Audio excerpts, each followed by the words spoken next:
Tsy maintsy jerena manokana manomboka zao ny mikasika ny tsy fahamarina toerana vidinentana ilainy ny fiainan'ny mponina andavanandro. Izay manomboka nisy fiakarana efa volana maromaro zay saika manerana ny nosy. Fepetra manokana antsoina hoe Tsinjo, io napetraky ny ministeran'ny varatra sy ny fanjifana. Irisona amin'ny fialana amin'ny fiakaran'entana eto Madagasikara. Teto Mahajanga no nanomboana izany nanomboka ny asabotsy lasa teo iny ka ny vidim-bary no ujirena manokana sy aramaso amin'izany. Ny vary zany dia misy karazany maro aloha zany misy ny importation zany ary misy ny vokatra toerana. Marina manokana zany fa e vary avy any ivelany zany izay mora kokoa noho ny vary vokatra toerana zany no ezahana mba mora lalandava takatry ny fa efa mividiny ny vahoaka tsirairay avy. Amin'ny anaran'io Tsinjo zany raha miasa amin'ny topique hoe ny fanapatretana, ny mpamongady sy ny mpanjara.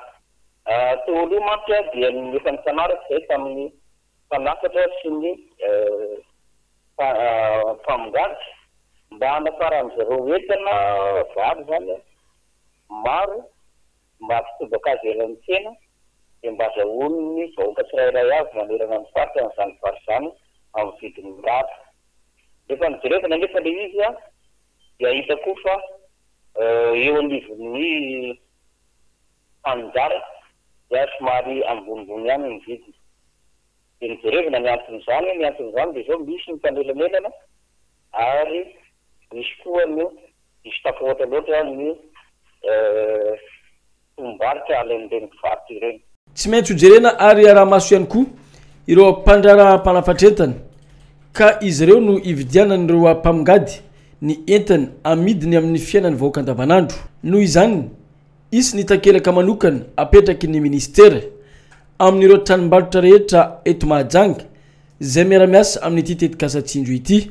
Miantso ny mpanjifa rehetra arak'izany ny tompon'andraikitra avy eo anivon'ny ministera ny varotra sy ny fanjifana mba tsy vidy entana ilaina amin'ny fiainana andavanandro raha tsy amin'ireo tranombarotra sy épicerie misy takelaka Tsinjo napetraky ny ministera ny varotra sy ny fanjifana ireo. Dia Mahajanga aloha nanomboana azy dia nakatitao masina zay satria titao masina ny tena fibeniny vary ny fampilavany vary avy any ivelany naporo azy dia mametraka an'izay zahay.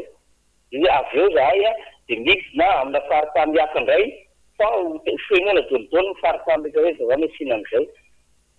Dia izao mbola tsy ao anatin'ny fitaovam-bavaratra zao zany dia efa apetraka izay lamina zay dia mandeha tsara ilay lamina amin'ireny fitaovam-bavaratra izay mahasarika ny famatsiana ireny.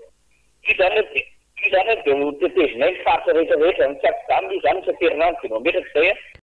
Taorina ny Mahajanga efa any Toamasina indray amin'izao fotoana izao ny tanàna faharoa anatanterana sy ametrahana ity Tetikasa Tsinjo ity.